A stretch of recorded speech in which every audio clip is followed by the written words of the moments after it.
in 1990, and since then they are pioneers. They are serving in different capacity. They are pujari, and they are together. They are very instrumental in helping grahasthas pre-marital training and also post-marital training. Lot of grahastha-based seminars that he organized. I know he organized grahastha seminars here as well.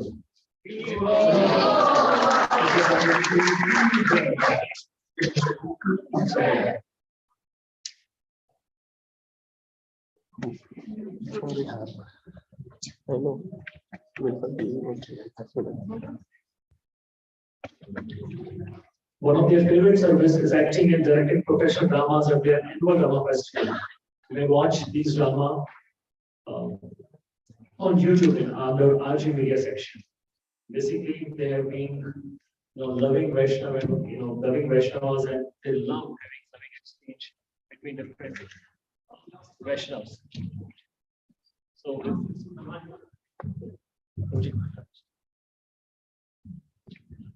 So let's welcome his guest Dwarkadish Prabhu and her guest Vishakha Priya Mataji by our traditional way, by 3 times loudly chanting.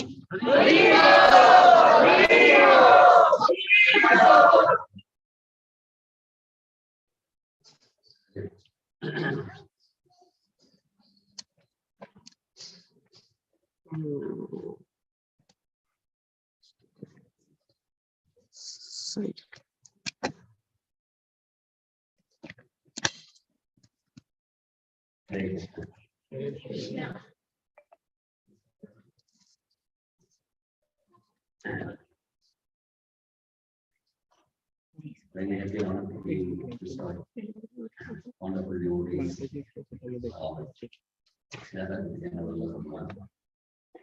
And welcome to our Sunday Feast program. Special welcome to devotees from Toronto. From long distance, take association and nourishment from this vibrant temple. Thank you for being with us today, all of you. So we chant the Mother. So we start with our. Yeah, fine. Yeah. Mother, it's not mandatory. You can proceed with class. So we start with our invocation prayers and then we take a discussion. Om Namo Bhagavate Vasudevaya. Om Namo Bhagavate Vasudevaya.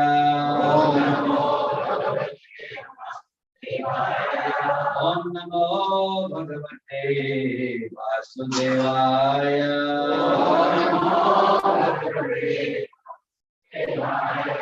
Namokyantikrantasya Jnananjana Shalakaya Chakshurunmilitam Yena Tasmai Shri Gurave Namaha.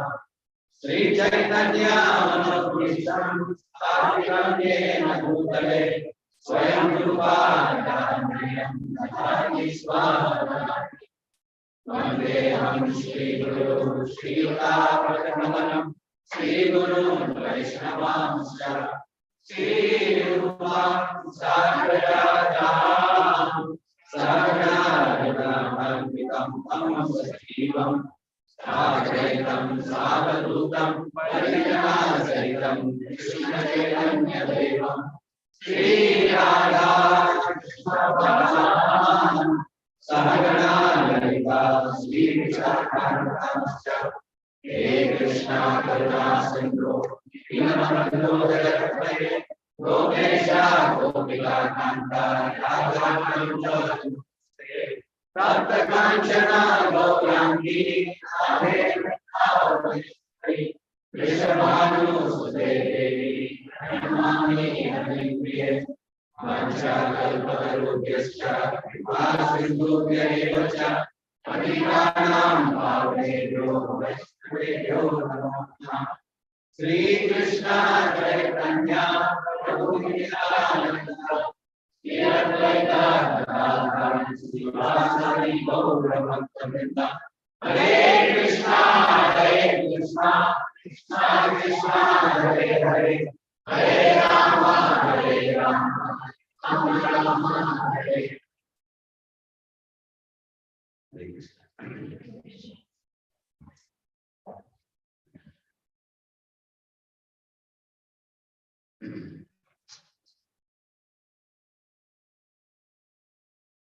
Srila Prabhupada, our beloved Gurudev, founder Acharya of this wonderful society of ISKCON, spoke very profoundly about so many essential truths of life. Something that has struck me over the years is a very simple line which I have tried to keep in my heart. Prabhupada said, human life is meant for purification. Sounds very simple. Simple English. The words are not ambiguous. And yet it gives you a very strong sense of purpose in life. The primary problem of this world we're living in, all these amenities, facilities, advancements of science and technology, which is wonderful, is that most human beings in the civilization do not have a sense of direction in life, not have a sense of purpose in life, and leading just meaningless existence.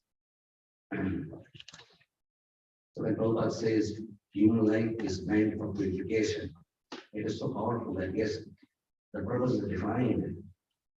That yes, we are spirit souls living in body within this body,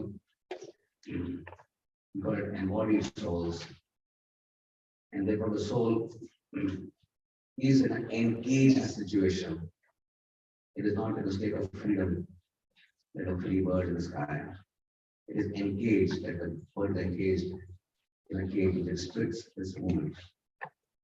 How? What is the process by which the soul will experience the freedom, which is its very intrinsic birthright? Let me take us through the act of purification. Because engagement is a symptom of impure state of consciousness. Three words which actually are connected with the process of purification. Sadhana, sadhya, and sadhan. Sadhya, sadhana, and sadhya. When the Pandavas are shooting the eye of the bird in Dronacharya's Gurukul, then the act of learning archery and the skills involved is called as sadhana. The proper usage of the bow and the arrow is the sadhana, and the eye of the bird is the sadhya. Right? So the eye of the bird for us is in front of us. It is to achieve the lotus feet of our beloved Lord, eternal Father, Sri Krishna, eternal Mother, Sri Rama. To achieve eternal servitorship to their lotus feet in the eternal home of Vrindavan is the sadhya. Sadhana means the totality and comprehensive togetherness of all that we do to achieve that particular goal. Essentially consists of chanting, reading the Holy Scriptures to give a sense of direction, that you have a car. How good the car is, in the darkness of the night, you don't have headlights, you lost your direction. Even if you have the GPS, you have GPS but don't have headlights, you don't know where to go. Right? So, a sense of direction is given by the Holy Scriptures. Therefore, we are all blessed. This divine Krishna Prabhupada gave us the Gita, Srimad Bhagavatam, and 70 powerful literatures or as Bhakti Shastras, which are now available in 170 languages of the world. So then, and chanting, reading, then hearing the realized words of the great souls, those who have digested this knowledge, like we hear from Professor, students just sits and takes notes. Here is a realized soul, he understands what is chemistry, he understands what is organic chemistry, and what is quantum physics. And he digests the knowledge, right? And he's passing it to his students, right? So hearing from the great souls is the third process. And fourth is to associate with the like-minded people, who create an environment of synergy and positivity where everyone learns together. That's called as Vaishnava Sangam. Right? All this together is called as sadhana. The primary part of sadhana is the chanting of the Hare Krishna. When Chaitanya Prabhu was asked, which is the main process of the Navadvip Bhakti, there are 9 processes of devotional service, English, Shravanam, Kirtanam, Smaranam, and like that. The primary process is chanting of Hare Krishna, Krishna Krishna, Hare Hare, Hare Rama, Hare Rama, Rama Rama. Just like the car moves with the headlights in front, what actually gives acceleration to the car is the engine. So sadhana is like the engine of our existence. When somebody has a powerful engine, you have a small nano car, which can scarcely go beyond 40 or 50, or a scooty can go up to 50 speed. But you have a Scorpio, right? 120. And American cars, you know, 100. That's all the Indian cars, our engines. So obviously, the more powerful the engine, the faster the acceleration towards our goal. So today, what we will be discussing with you, dear friends, is of utmost importance. And before I tell you what it is, I will tell you how it will come about. As a Sri Radha temple, you know, the oldest temple of ISKCON, we have a group of several thousands of devotees, literally several thousands, and definitely about 10,000, roughly I'm saying, congregation. The 10,000 people connected to this beautiful temple.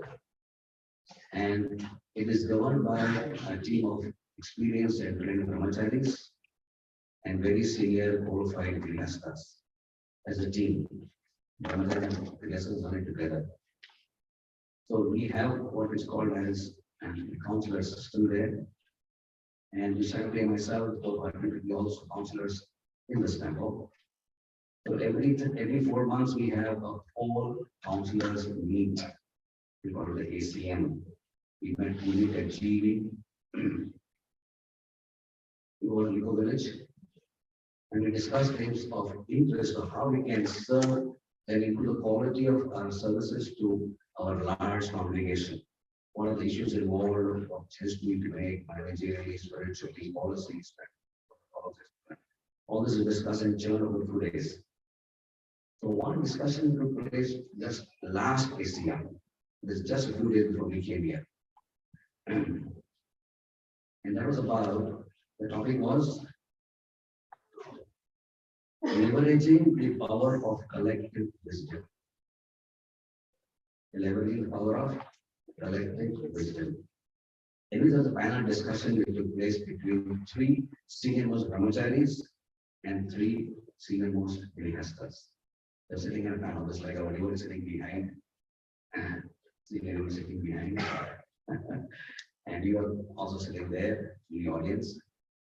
So I will not name them because they may not be familiar with their names, but suffice to know that they are they've been involved in Krishna consciousness for at least 30 plus years. That was the qualification sitting on the chair. You only sit on that panel chair if you are. So the select that the one who was coordinating this whole program selected people who are of that caliber. And because then their wisdom would be something which would be very much useful for our consumption. So the session went on so well, took about over 2 hours. And we both of us were sitting there, we were so inspired by hearing that, right? And we of course took notes. And then this is not something for private consumption. We feel the need to share with loved ones. It is not true that when you eat something, when my mother eats something nice, I wish my son was here. Like, or the wife eats something that, oh my God, my proposal loves it so much. Let me package something for it, right? This is nice with the act of love. We also packed it. So we also packed up some. And of course, I hope we can do justice to this discussion because it was like a 2.5 hours powerful, everyone like didn't attract attention while they were speaking. Because it was not theoretical, they were not quoting shlokas and giving out some high-funda stuff. It was just absolutely down to earth. What kept these devotees, the brahmacharis who are really responsibility for the temple, they are acting as temple presidents and various committees and history committee and form committee and whatever else. And so many things they're doing internationally and nationally. What keep them going for 30 years and above with an act of complete steadiness? And even Grihasthas, some of them were doctors, some of them were, international people who have multinational companies under them. And one of them was a big investment agent, right? So there were 3 Grihasthas sitting there, and they're also 30 years plus practice. So this thing was very, very interesting. So the questions asked the panel was, what is it that has kept you so active and committed to the act of Krishna consciousness for the last 30 years? What sadhana principles have you actually, like, I remember sometimes in the old times, the actors for Hima, they would say, what is the beauty soap you use? Because he's advertising for something, so I'm using Lux Supreme. So what makes him so beautiful, and they'll say something. But it wasn't like that. It wasn't advertisement. It was just a very honest question that what kept you people going steadily with all the ups and downs in life? What's that brought to you in your life, right? One's life is like a smooth cruise, when you have cruise, it's like you don't have cruise in the big ocean, right? Just on small rivers and lakes and ponds, and you just go down and but life has a con of the tidal waves in your life. How do you remain steady? And so we're going to share a few things about that with you. So this is called as Dashamula Sadhana Sutras. Dashamula. So they will share with you 10 essential sutras, which for every practitioner sitting in this beautiful home today can take it on a personal level and see how it applies to him.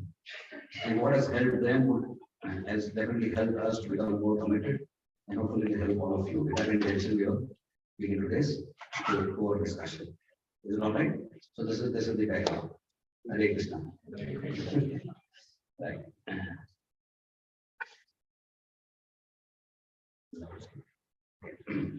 So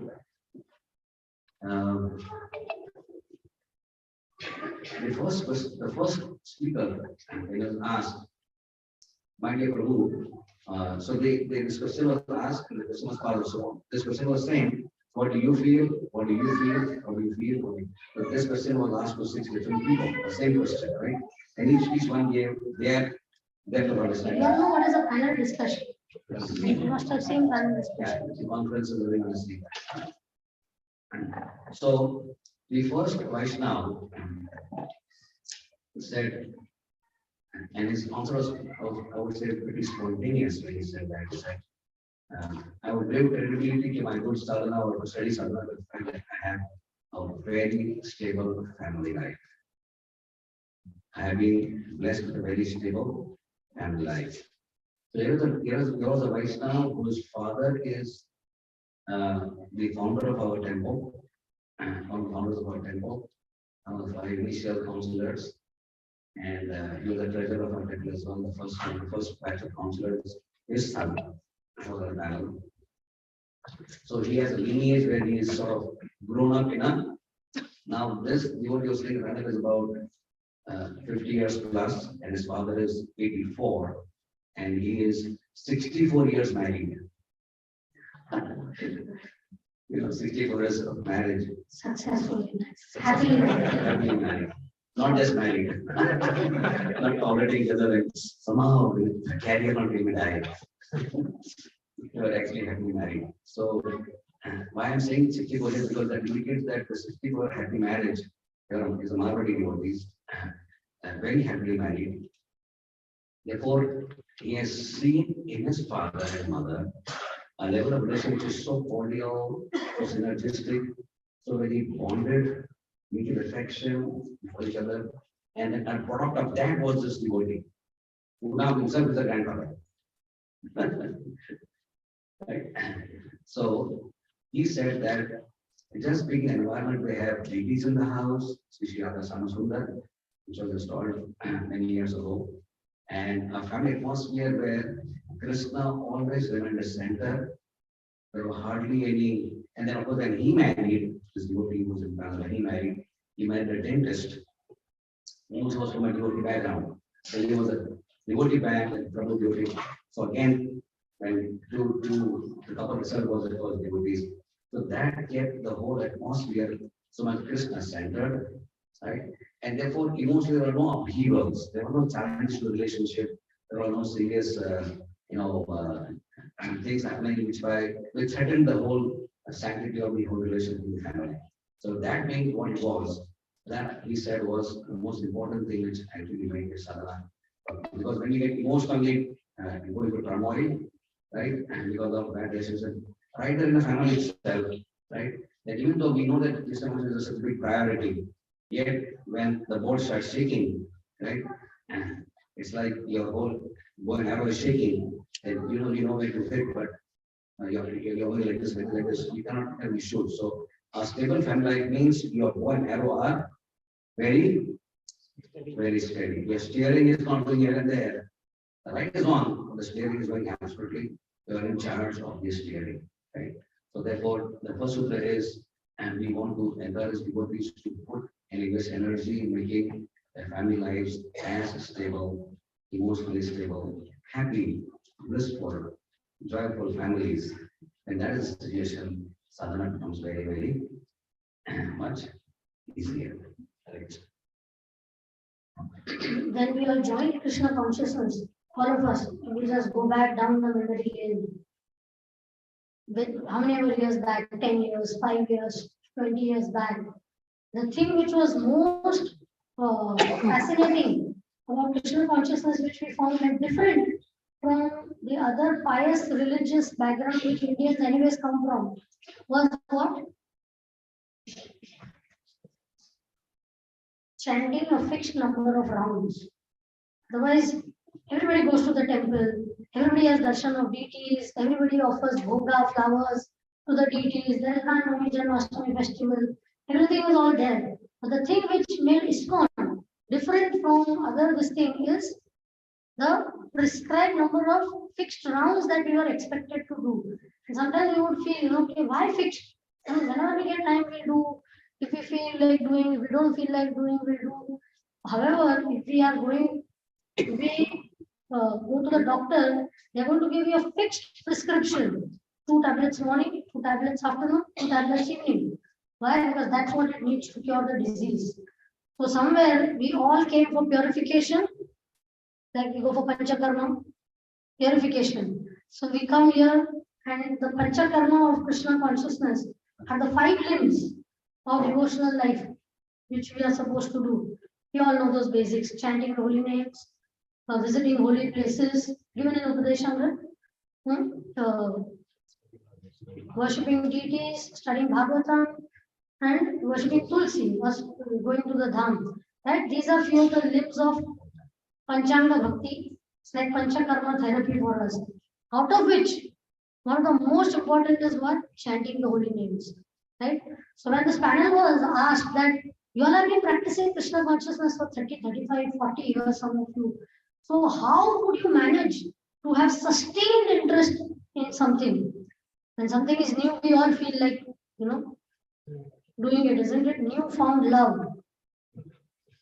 You're of that age and you find a boy finds a girl finds a boy, and you just keep looking for opportunities. When can I interact with her? When can I interact with him? Some reason, some excuse, some arrangements you will keep making for doing that. Isn't it true?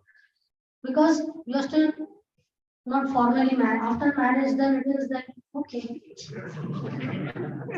it's fine. If I get time, fine. I don't get time, fine. Because of what happens? The newness has gone. You get a new dress or a new shirt or a new sari, you feel like wearing it more often, and the newness goes away. However, Krishna consciousness cannot be like that. Something which there has to be some factors which stabilize and help us to continue doing the same thing. It's not okay for first 5 years you chant this mantra, after 5 years new mantra, then the newness, and after 10 years there will be another higher new mantra. No, till you die, it's the same mantra, If you go back to the spiritual world, same mantra will be. Because the mantra itself is new. There is a new pleasure which you get. The new devotee chants and he gets some understanding out of it, some pleasure, and the same Paramahamsa devotee, when they chant the same mantra, they derive more rasa out of it. The mantra is the same, it does not change the intensity, the density, nothing has changed. But the density of the bhakti, how it changes. So we all have had bread, biscuit, all these stored items, wafers. They all have stabilizing agents in them. So that's what we thought, that what are those things in our life which, simple thing like chanting. Initially we give so much focus on how to do good chanting, then chanting goes in the background, and I have so much service to do, I have so many responsibilities to do, and then our focus on chanting. Chanting number may be there, quantity may be there, but the quality we don't get time to focus on, or we no more have the interest to do, or the inclination, because we feel that anyway I'm initiating. I am a pillar, I'm in the temple, everybody knows I'm a devotee. They are convinced, in fact, I'm a great devotee. So, what difference it makes how I chant, whether I do it properly, I don't do it properly. But you cannot last long unless we have stable sadhana, steady sadhana. And that's what we wanted to know from this panel, this esteemed panel, that what is that secret, that you are still going strong after so many years. We don't see that, now you have become lax and, lose about it. No, you all are still focused about it. So please share with everybody, so that we can also help ourselves in how we do. So these 10 mantras have come about out of due to that. The first one which Prabhuji said is about the stabilizing. Second important point which they said, see these, why we made it into a point form is for you to have a take-home message. It's easy to remember if it is in a point form, right? So second point which one of the devotees mentioned was what? Very important. We discussed a little bit about it yesterday also. The second, this thing was the concept of visual sadhana. There is invisible sadhana and visible sadhana. Invisible sadhana means not in sadhana, but it's not visible to the other devotees. You are doing it at home, which we are doing. But have you all felt the difference in doing sadhana at home and doing sadhana in the temple? Vast difference. Vast. For many years, we had a temple close to our house. We never used to go for morning sadhana. But we have deities at home. So we chant in front of the deities. But home is home. So many things you see while you are chanting, you say, oh, I not folded the chadar over there. So do that. Then we are chanting and say, oh, I just sent one mail. The boss had told, I just forgot about it. So many distractions would be coming about in doing things at home. So we might finish our 16 rounds, but sometimes it takes eternity. They never end only. It goes on and it goes on and it goes on. It just doesn't get over. Hmm?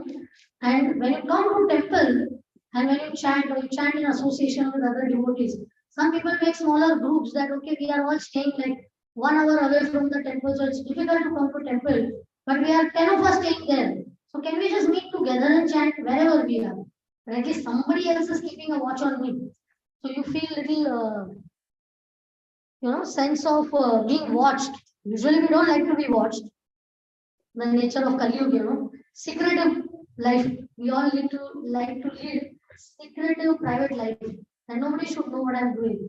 But when we really want to have help, then we try to have this type of this thing. We can all be together and we can chant, and it helps so much. That same thing will get over fast. The same mantra, you are the same speaker of the mantra, same beats moving, but it somehow gets over faster, and that doesn't get over faster. So we need to try to figure out ways and means, if not on a daily basis, but on a regular basis, maybe weekly basis, maybe whatever time permits, we may be able to justify to the whole world, okay, not possible, and I have so many other things to do. My health doesn't permit, my wealth doesn't permit, my family doesn't permit, the situation doesn't permit, children are there. Everything well and good. But can you put your hand on your heart and say that yes, I cannot? Huh? Are we able to do? Because most sincere people, when we do that, we can always say that maybe I can do. I can try a little more. You can never say that no, this is the best. If you are able to say that, then Krishna gives you the credit for it. But if there is some possibility of making some change, then visible sadhana has helped people to stabilize their sadhana.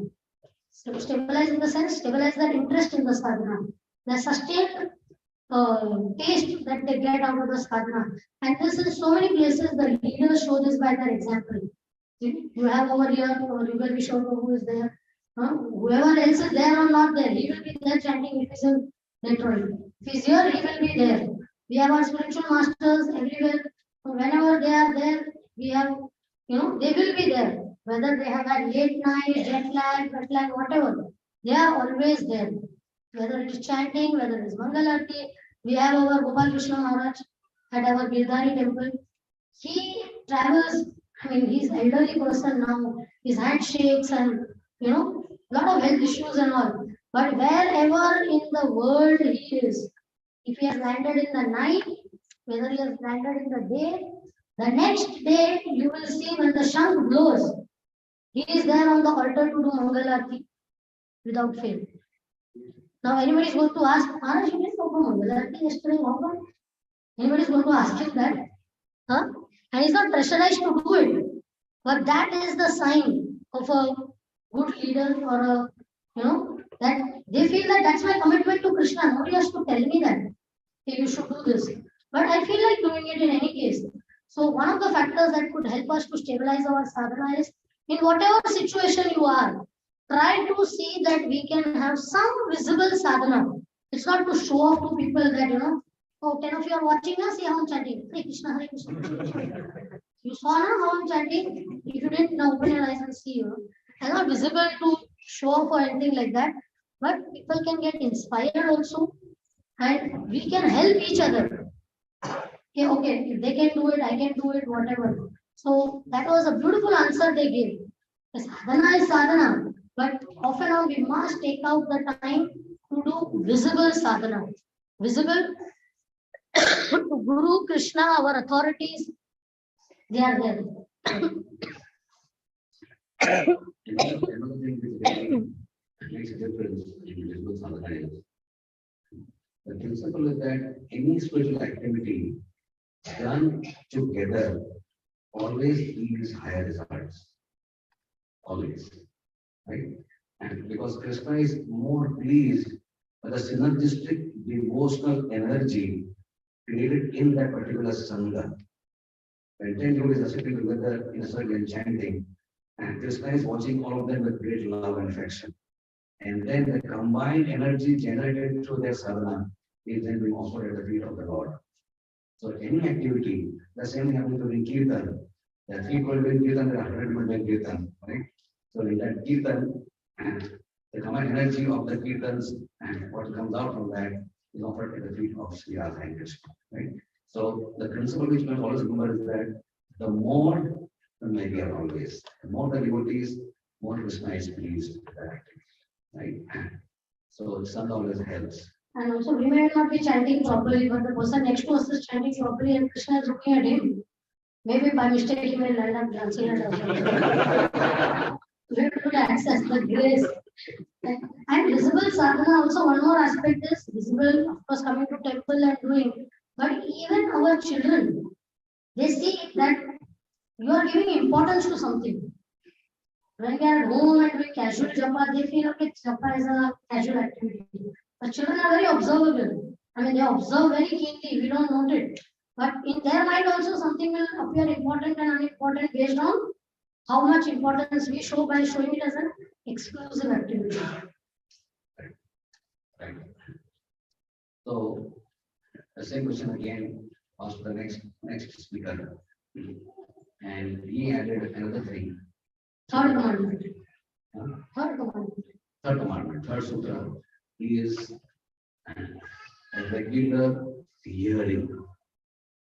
Regular hearing, one of the sadhana, right? So a regular means not just every 4th day or every 7th day I hear. It also is regularly. Every once in a year, no regular. That is not a regular. Right. So a regular means daily, literally daily. Nityam Bhagavad Sevaya. Nityam, every day. Right? And so hearing, as I was speaking about hearing in the beginning, hearing from the great souls, hearing from the favorite speakers, right? There is a pre-prepared meal that particular devotee has read, has understood, has analyzed, has digested, and when he gives a discourse, right? Then it is like a pre-digested meal, and which is so easy for us to understand. So there are lectures, literally thousands of them on the YouTube of ISKCON speakers of His Divine Grace Prabhupada. So hearing is an impetus to chanting. Let us understand how what is the connection between hearing and chanting, right? So just like and the engine is there, so the engine moves faster when you press the accelerator. Right? The engine is there, engine is good, engine can move very fast. But the moment you press the accelerator, the engine actually starts giving out higher energy. Initial moving at greater speed, right? So hearing is like pressing the accelerator, right? So because there are 3 stages of chanting. It is said by Rupa Goswami in the Desamrita, Nectar of Instruction, that just like some of you have had jaundice, right? So when you have jaundice, the eyes become yellow, your urine becomes yellow, and the enzyme levels in the liver they change, right? And you lose your taste for food. You bring a nice meal also, very nice chocolate, you say, you don't want to eat that. It's all bitter, right? So jaundice makes the sweetest food appear bitter, right? So Krishna's holy name is called as Namamrita. Namamrita, right? It is Amrita, right? It is such a powerful elixir, which actually gives us immortality and the sweetest of sweetest things. Madhuram Madhure Vyopi, Pavan Vyopi Pavanam, Madhuram Madhure Vyopi, Hariname Kevalam. Madhuram Madhure Vyopi. Of all sweet things, the greatest sweet thing is Krishna's holy name, right? To such an extent that one of our acharyas, Rupa Goswami, Prabhupada, used to say that when I chant Hare Krishna mantra, I want to have thousands of tongues because one tongue is not able to really relish it enough. And I want to have thousands and millions of years so that it's not going to be years. Then I want to have millions of years so that I can collect that nectar into my years, right? Now that's for Rupa Goswami Prabhupada, right? For you and me, it is still very, very bitter. We do not feel that same amount of ecstasy, same amount of bliss in chanting. And therefore, hearing helps. If you are not to do regular Shravanam, that 16 rounds have become quite burdensome. because we have given a vow to spiritual master at time of Diksha, we do it, right? But we will do it without our own conscious participation in that, right? It will be just a mechanistic or robotic chanting. If you have a parrot, your parrot can also chant. You can train a parrot to chant Hare Krishna, and parrot is chanting, but you understand what it's doing. Or if you take a recorder can also chant, or computer can chant, laptop can also chant, right? Mobile can chant, but there's no consciousness there, right? So when we hear the Holy Scriptures, we get more and more understanding that yes, Harinam Eva Kevalam, right? And Krishna has Kali Kale and Namarupe Krishna Avatar. The Lord comes to this world, did his past 125 years in Vrindavan, Mathura, and Dwarka, right? And he left the world to go to Swadham again. He left behind his holy name. The Lord goes away, but the Naam remains behind. So Krishna stays back as the Naam. And through the Naam, Krishna is still available to you and me. So when you chant the Maha Mantra, it is Krishna himself who is fully manifested in the name, right? And therefore, when we hear when we hear regularly the scriptures, we begin to understand the depth of what this Maha Mantra is all about, right? So therefore, what gives like a tonic, like you take Vicosol and you take your Centrum and whatever else you take, right? So hearing is like a tonic which keeps us inspired and invigorated to keep on chanting the Maha Mantra every day, right? So because the is to put this as a regular practice, along with chanting, sadhana will be incomplete if not added with a regular amount of regular dose of hearing also, right? Yeah. For example, like you have in Islam, we have Kirtan Melas, right? Maybe you have had here also in Mayapur, they have Kirtan Melas, and many temples they have Kirtan Melas. A few days back, they had in Miraval temple, all the temples, etc. But in Mayapur, something very special happens. They have many Kirtan Melas, and on the main Melas that they have a Shravan Mela before the Kirtan Mela. Right? That is for several days there is very advanced speakers who will give Katha first, right? So first Shravan and then Kirtan, right? Without that Shravan Mela, without that understanding the message first, the Kirtan Mela can become an act of entertainment. Right? But when you have heard sufficiently, then it will get absorbed in the holy name. Right? So that is a very good precedent to understand that hearing helps chanting better. That was the third sutra. First one was stable family life. Second one was performing sadhana in visibility with Krishna Vaishnavas.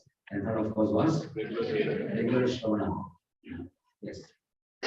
So sometimes we look for inspiration outside, right? I want to go to temple and hear because I want to remain inspired. But is it always possible to keep getting inspiration from outside? Whenever available, we can take that. But ultimately, we also have to understand that by getting the outside inspiration, we have to learn the art of self-inspiration. We have to understand when and where I can self-inspire myself in different situations, right? So the fourth commandment, which would be there is what? Take up more preaching engagement. We are talking of practical tips today.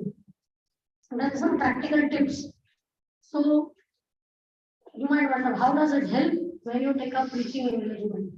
Because when you take up, you have to give a lecture somewhere, you have to preach somewhere. What? Do you feel qualified to do that?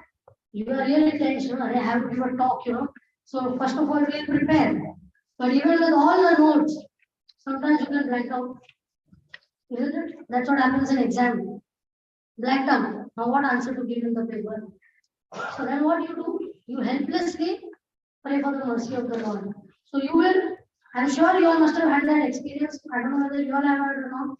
But we have that experience that whenever you have to have a preaching engagement, your chanting is better. Do you have many people that because you feel that I need the grace of the Lord for my words to be effective for my service. It's my service to give a talk over here, but my words are not going to inspire anybody. But if I chant properly today at least, Krishna's mercy will be there, which will convey the message of the Guru and Krishna effectively to the audience. So the more you will see that, if we don't have too much of engagement or anything, then what happens? You don't feel empowered enough. You won't be able to give out the best. And those who are regular, that makes you activating, right? When you put yeast in the bread, it activates. Things activate faster, right? We are women, so we can think of 2D examples. Don't mind that. So to activate our sadhana, you have to take up some responsibilities which will force us to chant better for accessing the mercy of the Lord. So that's why it will bring more substance in whatever we are trying to do. So as far as possible, maybe we can take up, not that we can give stadiums of class or anything, but we can request for small places where we can call our neighbors. Isn't that what Chaitanya Mahaprabhu said? Gather 2 or 4 people, clap your hands and chant the Mahamantra. That's preaching. And speak a few words which we have read. And then we might feel, but I am a new person. I don't know what to preach. But Prabhupada gave a very beautiful example. He said, when somebody said that, he said, you see this small girl? There's a 2-year-old girl, Shyam Sundar Prabhu and Malki Prabhu's daughter, Saraswati. And saying, you look at her. What is she doing? He's saying she goes around to people, she pulls their kurta or shirt or whatever they're wearing. Saying, excuse me. And that person will look down, push this and say, do you know Krishna is the Supreme Personality of Godhead, and she'll run away. Like that. So saying that's all she knows, so that's all she's telling. That much to be also know. No? So preach whatever you know. There's no need to feel tense. When I know all the shlokas of Bhagavad Gita and Bhagavatam, I will preach. Whatever we know, we can do. But that helps to get a missionary spirit. We can remain devotees, passive devotees also. That's not bad or anything. But still, if we can take up some missionary engagements where we can help to share what we have got, that keeps us very active in our bhakti. That helps us to stabilize and steady our own sadhana also. So this, one of the devotees shared that what has helped him is he takes up more and more engagement. If I take, then I'll be forced to read, I'll be forced to chant better. So let me take up more engagements. So that was the 4th tip that is one of the devotees gave, that this is what he does.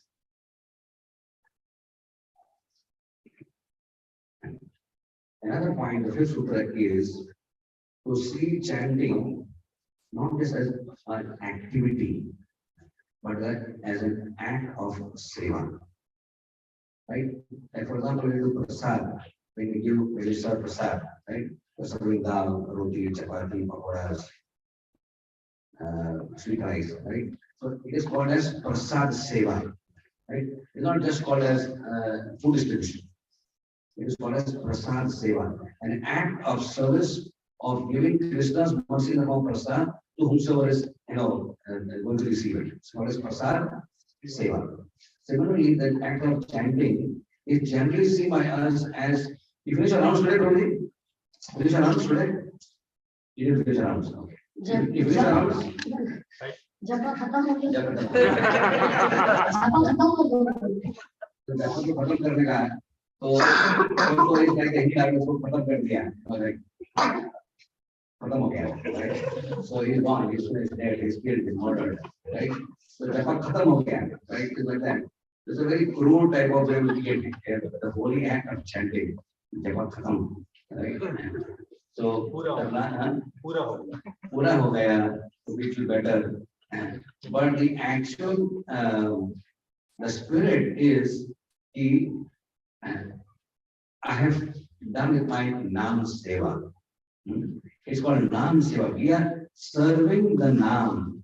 The Nam is not just alphabet Ra, Ma, Krishna, Ha, Hare. You know some alphabets. It is actually Sakshat Bhagavan. Hare is Sri Radha. Krishna is the Lord of Vrindavan. Ram is Ayodhyapati, Ragupati, Ram. right? These are personalities who are fully manifested in their Naam, right? Fully manifested, not partially manifested. Naam Akali Bahuda Nija Sarva Shaktis. My entire Shakti of Ram is there in his Ram Naam, which made Valmiki just say Mara Mara and began Ram. Right? The entire Shakti and mercy of Sri Radha is there in the word Hare. And the Ashita Shakti of Sri Krishna is there in this beautiful word Krishna. Right? And therefore, when we chant, our attitude is not just the happiness of getting the beat down. The counter beat is there, no? It is more than the ecstasy of the chanting 1600 is that when one beat comes down, that one beat is more better than the 108 beats which I have just finished. Is it not true? Okay, एक कम हुआ. 16 में से एक कम हो गया. फिर 15 ही रह गया है. चलो कर लाते हैं. So our conditioned nature is so deplorable sometimes. In Kali, the mortals are so, that's the way we are, what to do. But hopefully this discussion will help all of us to see just the approach to the Naam. Krishna says in the Gita, is it not that ye yatha mam prapadyante tam sathaiva bhajami aham. The way you approach me is I will reciprocate. So we approach the Naam in a mechanistic way, as a burdensome thing, as a ritualistic process, then you get that much benefit in return. But when you see it as Nama Seva, I'm serving Krishna by chanting his holy names. That approach, that attitude will make Krishna far more reciprocal when you chant Hare Krishna, Hare Krishna, Krishna Krishna, Hare Hare, Hare Rama, Hare Rama. And therefore, a progressive devotee is not just happy with his quality of chanting, right? He wants to be in a progressive mode. Nobody is happy with the same salary for 5 years. Anybody here who gets the same salary for 5 years, will you continue that company? No, you will not, right? You say there's no growth here, right? So why do we get satisfied with our chanting the same old dry quality? Right? So we want to tomorrow cause X quality, tomorrow we chant a little better. I want to be a little more absorbed. I want to be a little more prayerful. I want to sit little better in my posture. I want a little better level of pronunciation of the holy names, right? I want to be more and more focused and be less distracted, right? So then every day, if we are looking at 2-4%, small baby steps of growth, that will actually make us very wonderful. So let's be a bit dissatisfied with our quality of japa rather than satisfied. The dissatisfaction will help us to go a little better tomorrow, a little better day after tomorrow. So therefore, we keep on improving our Naam Seva. So when in our counselor group, when we discussed this particular theme before we came here on last Sunday, we said we asked the devotees to henceforth all chanting as Naam Seva. Right? It is more personal to see as Naam as a person. The devotees address Naam as Nama Prabhu. Like you have,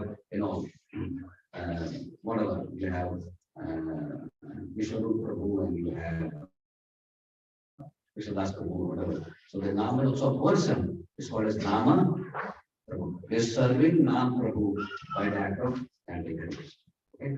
So that attitude was used by the devotees, and that made the sadhana more personalized and stronger. The sixth command.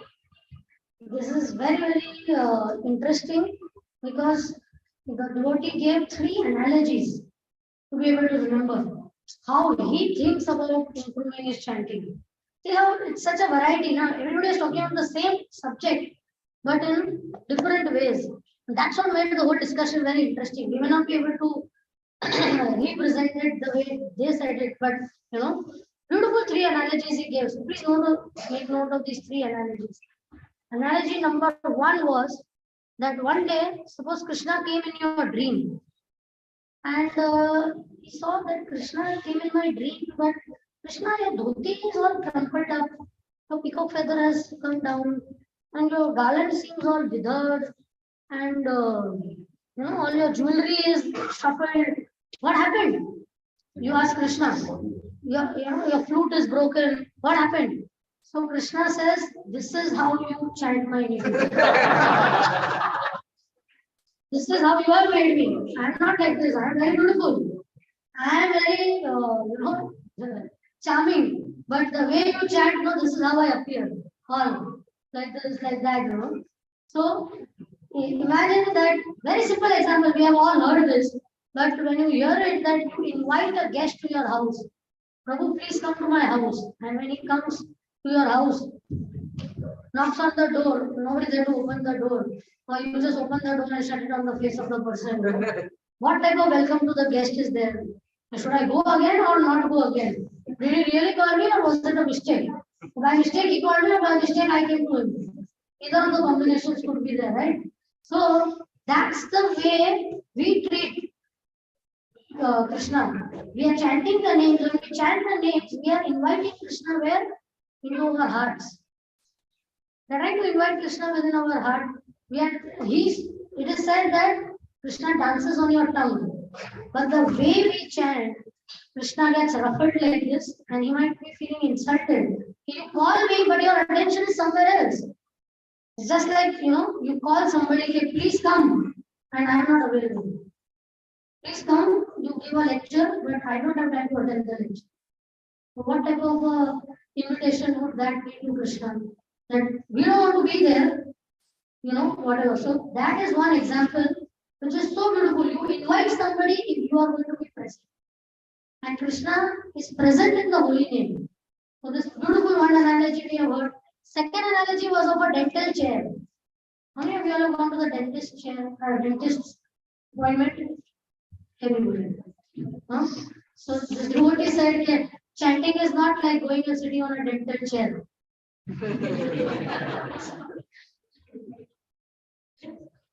Sometimes it's painful, sometimes it is inattentive. You are not even, it's just mechanical basically. Even before the doctor will come, you sit on the chair and you do, whatever you have to do please fast. That way. So please, you are saying, that just opening our mouth and sitting down and not paying attention to anything is like going mechanically on a dentist chair. So we should not treat chanting like being on a dentist chair. And third example which he gave was very beautiful. The journey by flight. Most of us have, when we travel by flight, we have two types of baggages, right? One is what? Carry on baggage and check-in baggage. What do? Do you check in small bags and carry the big bags? Or do you check in the big bags and carry a small bag with you? Right? Why? Because you want to be light. You don't want to carry the burden. So see, chanting is like that. Whatever baggage you have, mental baggage, when you sit for chanting, check in all that baggage. Just check in all that baggage and go. And then when you are going to go for, when you are going to sit down for chanting, what you should do? Just have this hand baggage. Just have the hand baggage with you. Nothing to distract you.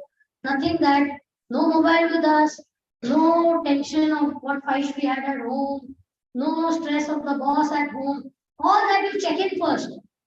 Before you come to the temple to chant or before you sit down to chant at home or wherever. So very beautiful we found. Very practical. Very easy. And when you land, then again of course, the land is that your Nam Seva is over, then that you carry the bag and you continue.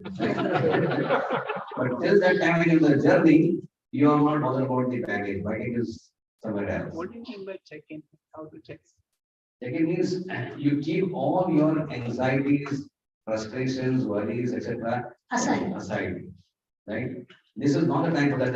I have another time for that. 22 hours I will deal with that. But this is my time with the Lord. That's what it is. I will not mix it with anything because it's so sacred to me. So sacred.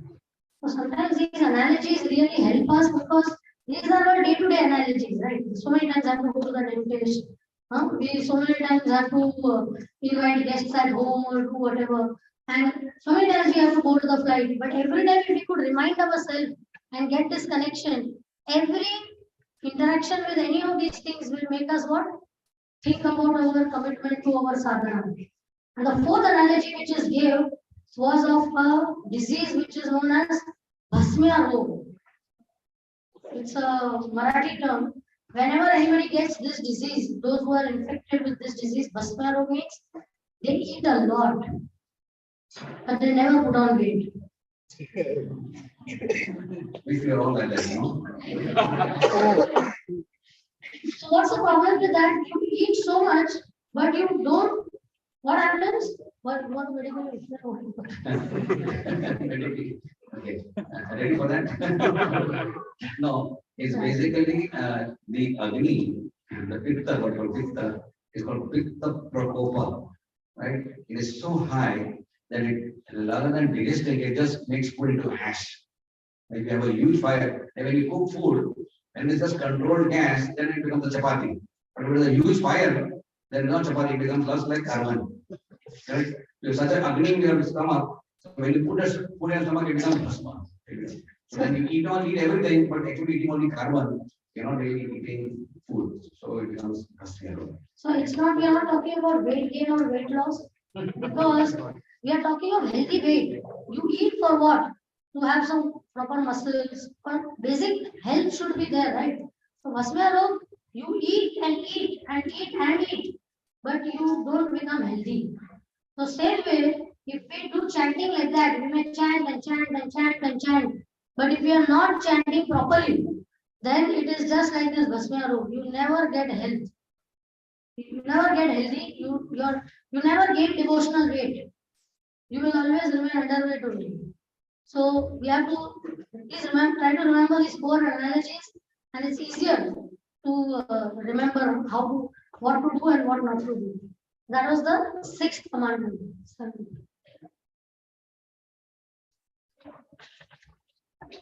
Another Vaishnava said that he understands that when you take care of your chanting, that chanting takes care of you. That is the realization. So we are also sharing some of the realizations there. So when you chant properly, the holy name takes care of you. You just remain, you just do your best for the holy name. The holy name being a person, which is God, which is Krishna himself, because you are focused in chanting his name properly, he's chanting, he's focused on taking care of you properly. Again, the principle of Ekamanta. Right?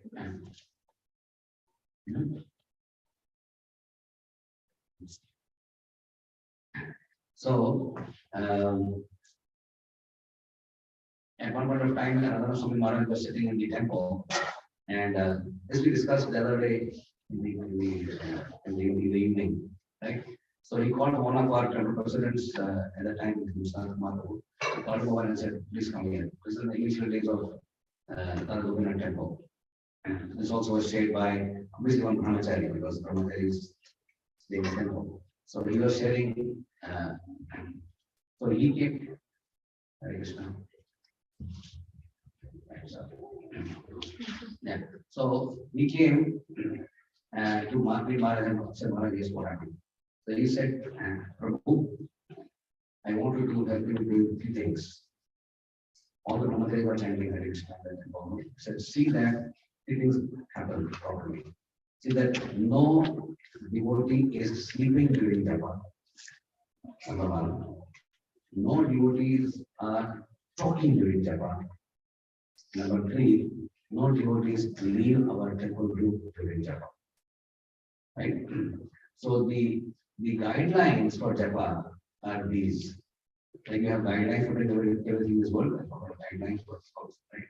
Similarly, during japa, whatever it takes to keep ourselves awake. When we have experienced that we are, sometimes we are retired and we get knocked off, right? But Krishna is sometimes not just seeing our words, but seeing our effort to focus on the words only. So sometimes if we are, for example, tired and we have to take lack of sleep, instead of 7 hours, we sleep for 4 hours because of night calls and children crying, whatever, right? Nothing happened.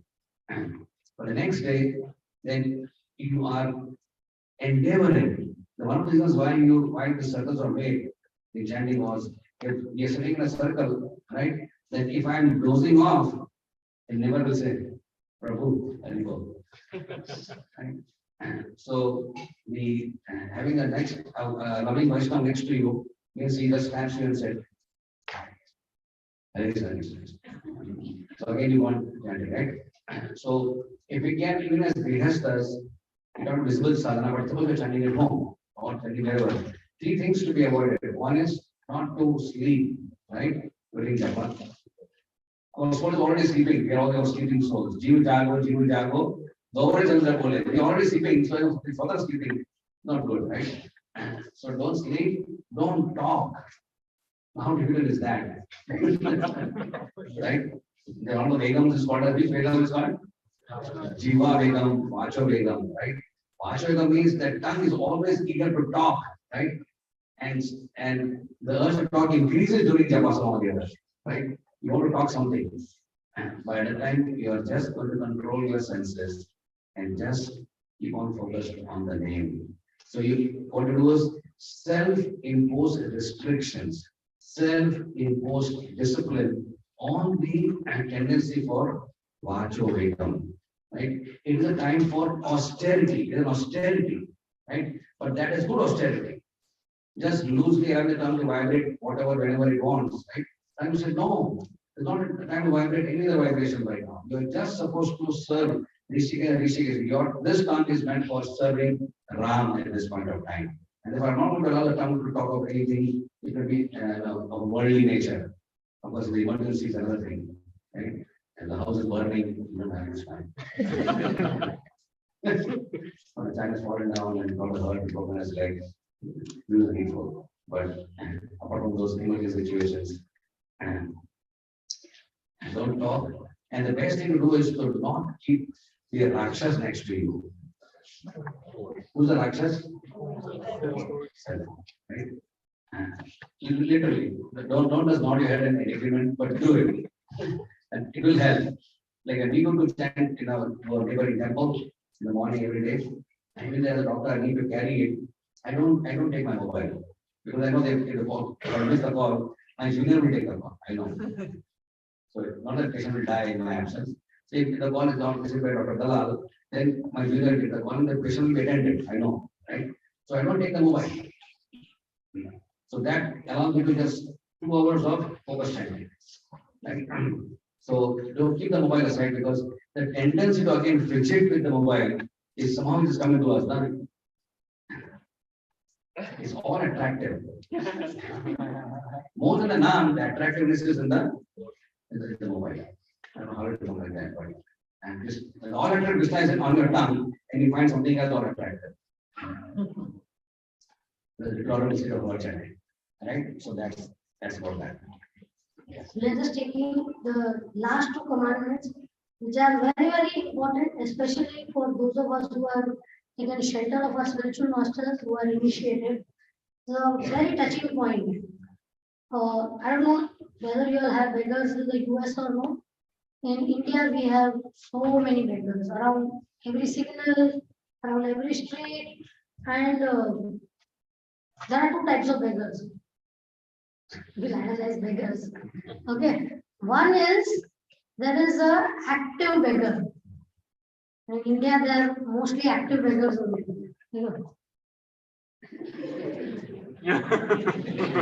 They keep on, they walk with you, they run with the car, and then they keep on doing that, And there is another type of beggar who just sits in the corner waiting, whoever, somebody will come and give. So one time our spiritual master was walking and he said that if at all, sometimes you may end up neglecting an active beggar, but never neglect the passive beggar. That because he is actually a beggar.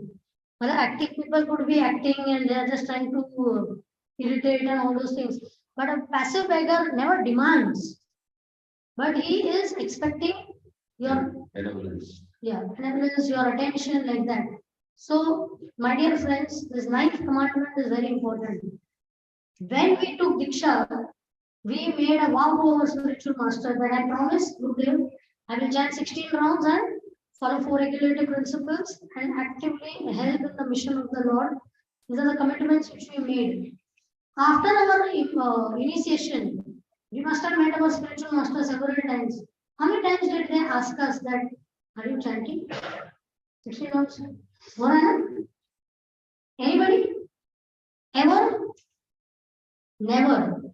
Never our spiritual masters have asked us, which puts a pressurized burden on us. Here, so passively, he's not even asking, means what? He trusts us. He has so much trust in you that you are a gentleman, gentlewoman. You will not break your thing. So if somebody keeps asking, it is another level of trust. That means there is some doubt. But here the spiritual master is putting 100% faith in you. That you have promised you will never go back on your word. So how much more onus is there on us, right? To be able to keep up to our commitment of our vow. Because after a few years, nobody is going to ask us also. Especially when you become senior devotees, temple president, or sannyasi, or leaders, they will not ask, okay, Prabhu, you are preaching, but you are chanting 16 rounds yourself, no? Nobody is going to ask you. So we land up being in that unfortunate situation. So as we said, we need to be self-disciplined, self-imposed regulation on us that we have to do because nobody is going to ask us. And by that, I can never let down my spiritual master by not following this simple principle of being able to, it's almost like betraying his faith in us. He has that faith, I have to keep on. And I didn't say that I will chant my 16 rounds. I will chant 16 rounds attentively to the best of my capacity. So obviously, with the ups and downs of life, we are going to keep forgetting about it. So we need time and again to have this type of discussions to refocus and realign our thought processes for chanting. And the 10th one is that we must discuss amongst ourselves about sadhana. We meet each other and say, how's business going here? How's job going? Health all well? Family life well? New house you bought? Oh really? How much? How many dollars? This, that, so many. Did you invest here? Mutual funds, Kala, Digna, so many things we will ask. Like that, when devotees meet each other, one of the things we could make it a practice if we are genuine well-wishers of each other is that we should ask, how is your sadhana going? How is your bhajan going? We always ask, how is the bhajan going? But how is the bhajan going? You shouldn't feel how it looks if we ask. Then what's there? If I understand in the right spirit, you understand, that's the best way to help each other. How is it? Then we could even reveal our mind or our struggles that, okay, I tried this and I'm trying to do this. So some sharing of best practices will take place and, we will do. But sometimes we even avoid discussions on sadhana. You know why? Because we don't want to feel guilty only. Ignorance is bliss. Baat karenge to I'll have to improve and it's going good or it's not going good. No, we talk about it only, Finished. It's going on. I'm already a devotee, established devotee. Everybody knows. Everybody knows I'm a devotee. I come offer flower to deities every day. I'm a devotee. So we want to avoid only. So something which is important, we will talk now. Do we feel if it is enough? Like if I have enough money, will you stop talking about money? More is always welcome for everybody, right? If some opportunity is there to have better, then we'll talk about better investments. So this is the best investment is our chanting. So the more we discuss about it, the more we will be able to realize that how much this is so important for us, right? So what happens that for our sadhana, people are not going to, because people are not going to ask, we should feel responsible for our own sadhana. We should take responsibility of our own sadhana. And there are different types of people. In the world, there are some people who are jugglers. You know what's a juggler? There are some people who are smugglers. There are dealers, there are retailers, there are so many lures are there. But who are we devotees? We are strugglers. We are all strugglers and we want to be strugglers. And struggling at least means you are alive. A dead body doesn't struggle if he's in the water. Does a dead body struggle? But if you're alive and you are in a difficult situation, we are struggling. So struggling is a sign of life. It's good, even if it's not going well. At least we are struggling. One time the spiritual master was walking with Prabhuji and he asked, "So after this, how are you?" So he said, "I'm struggling, Maharaj. I'm struggling." So Maharaj said, "What? Thank you. Thank you for struggling." Right? So it's such a beautiful thing, na? Maharaj said, "Oh, after so many years, you're still struggling only. No? You should stop struggling." Maharaj. No, we are struggling. That's good. We should feel happy, but keep struggling. So when you are struggling for japa, there are 4 things that happen to us. Please note this. If you want to write it down, write it down. 4 things that happen to us when we are struggling. One thing is, when you struggle to chant better and do better sadhana, the philosophy of Krishna consciousness becomes more appealing to us. You are able to understand the philosophy better. Second thing that happens to us is, Srila Prabhupada's books become more sweeter.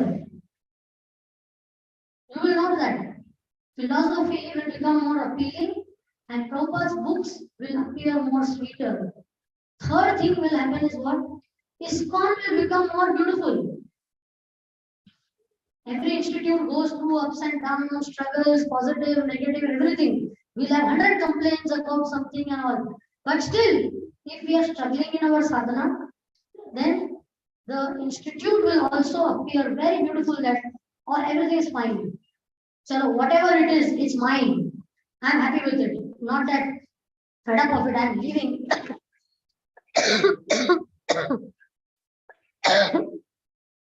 So ISKCON becomes more beautiful. And the 4th thing, which is very, very applicable and important to us, is what? Vaishnavas appear to be Vaishnavas to us. Beautiful statement, right? Sometimes we say, that Vaishnava, don't talk about her. It's like saying, no, Prasad was horrible. But we are calling it Prasad, and then we are calling it horrible. So that is insult to Prasad. Huh? So how can a Vaishnava be a bad person? Although there might be some shortcomings, there might be some things, but at least Vaishnavas will appear like Vaishnavas to us when we are having good sadhana. And these 4 beautiful sutras, if you forget everything what we spoke, just remember these 4 things. That if you will try to do these things better, number 1, what will happen? Philosophy will appear very appealing to us. Second is, Prabhupada's books will appear more sweeter. Third thing is, ISKCON will appear beautiful. And 4th, Vaishnavas will appear to be Vaishnavas. Very nice thing. So I just like to end with one small story. Krishna has many names, and one of the names of Krishna is Madan Mohan. Madan Mohan, the enchanter of Cupid.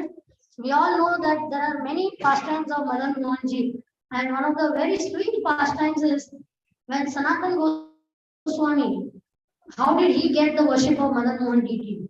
Right? Madan Mohan deity was installed by Vajranath, Maharaj Vajranath, and then, Advaitacharya found the deity, he was worshipping, and then Advaitacharya had to leave and go to Navadvip. Whom did he give the deity to? His dear disciple, Purushottam Chaubey.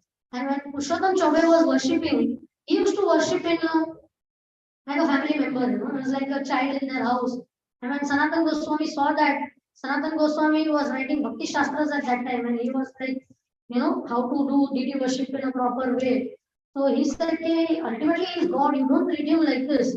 So he corrected the Chaubey. And then Madan Mohan appeared in the dream and told Sanatana Goswami that now it is my desire that you bring me to you and you worship me. And he appeared in the dream of Purushottam Chaubey and he told him that you give me away to Sanatana Goswami, now I have a desire to worship him. So Sanatana Goswami, when he came to say sorry to Purushottam Chaubey, he said, in fact, I was going to come to you and tell you that now Madan Mohan wants to be worshipped by you, you take him. So Sanatana Goswami said, what do I have? I am myself staying under a tree every day, different tree that too, not even the same tree. And I don't have any food to eat or anything. How will I maintain and serve you? But because the Lord wanted it, so he took Madan Mohan to his tree under on the bank of the Yamuna, and he kept him there. And every day, what could he serve him? They used to do madhukari, means beg food from house to house in Vrindavan to Brijvasis. And as they say, what do beggars get? When beggars go to beg, people, what do they give them? They will not give them pizza or cupcakes or whatever is the leftover, whatever is the worst thing, whatever is the cheapest thing, they will give to beggars. So they used to give him flat rice and some atta, some flour they used to give. They would collect all that flour, go to the bank of Yamuna, mix it with some Yamuna water and make small balls and bake it in the heat and make an item called bati, known as bati, which is a favorite item with Sanatana Goswami, and that is the cheapest and easiest you would get. So for days he kept giving bati to Madan Mohan. And one fine day Madan Mohan looked at him and he said that, Sanatan, can I tell you one thing? So Sanatan said, yes, my lord, please. So he said, you are giving me bati every day. I am happy about it. Daily you are feeding me bati. I'm satisfied and happy. But can you please add some salt to it? The Lord is asking me, can you please add some salt to it? Such a beautiful pastime. But I'm saying that if we could connect that to this life situation of our sadhana, that we are every day doing our sadhana.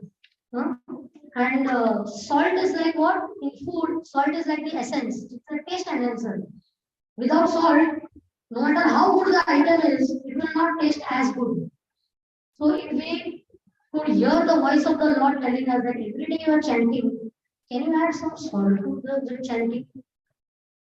Can you try to, improve your chanting by adding the essence? You are adding everything but forgetting the essence of it. So this beautiful pastime, we could just try to connect it that way, that let us try to add some salt to our chanting, and we will need to pray to each other, pray for each other. That it's very easy to speak, very difficult to practice. You pray for us and we pray for you. That let us land up adding some salt to our chanting. And maybe these 10 sutras, if it helps you, you could just write it down somewhere in your house and time and again think about it, discuss about it, or at least husband and wife can remind each other if whatever way it could help.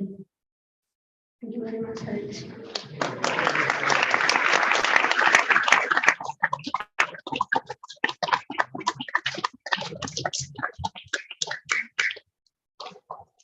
Thank you very much for a wonderful class.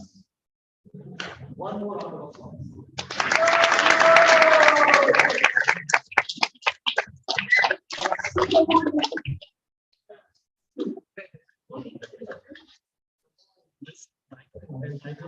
I know it is 2:39. Some maybe hungry, because others have already started serving upstairs. Ekadashi, but this amazing opportunity. Andaji, Prabhuji, do we have a few minutes for questions? Is someone? Yeah, okay. Because Prasadam already started serving, so everyone is free. Prasad Seva is available. As per the Prasad Seva is available. But if you have desires, if you have questions, right? Feel free to ask. We'll take some questions from the GS. Yeah.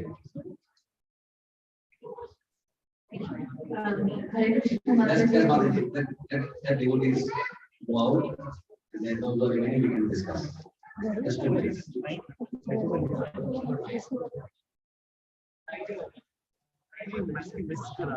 What is the main line? What is the main?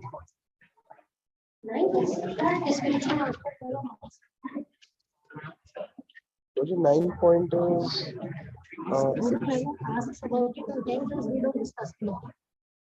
we must never neglect an active value. 9 And 7? Take care of the holy name and holy name will take Yes, care of okay, you. okay. And 8 is Thank you for very, very nice class. And I have a question. Most of the class, because carrying the combined wisdom of senior Vaishnavas. Thank you. You have given wonderful commandments, and for the third one, regular hearing. I had this question like now because everybody is we have the social media, we have so many people talking all over the place. Now we have like Prabhupada lectures to hear, we have Guru Maharaj lectures to hear, we have senior God brothers sisters lectures to hear. Then we have other speakers, other Maharaj, Guru Maharaj lectures to hear. So now when we have to do our regular hearing on a priority basis, how much time and how to identify like, okay, you need to do at least this, and if you have time, do this.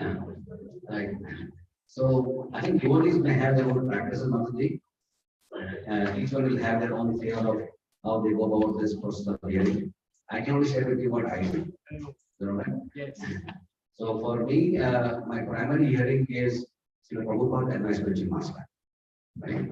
So on a daily basis, I spend about half an hour at least in hearing, and that is the first thing I do in the morning before I start my checkup. Right.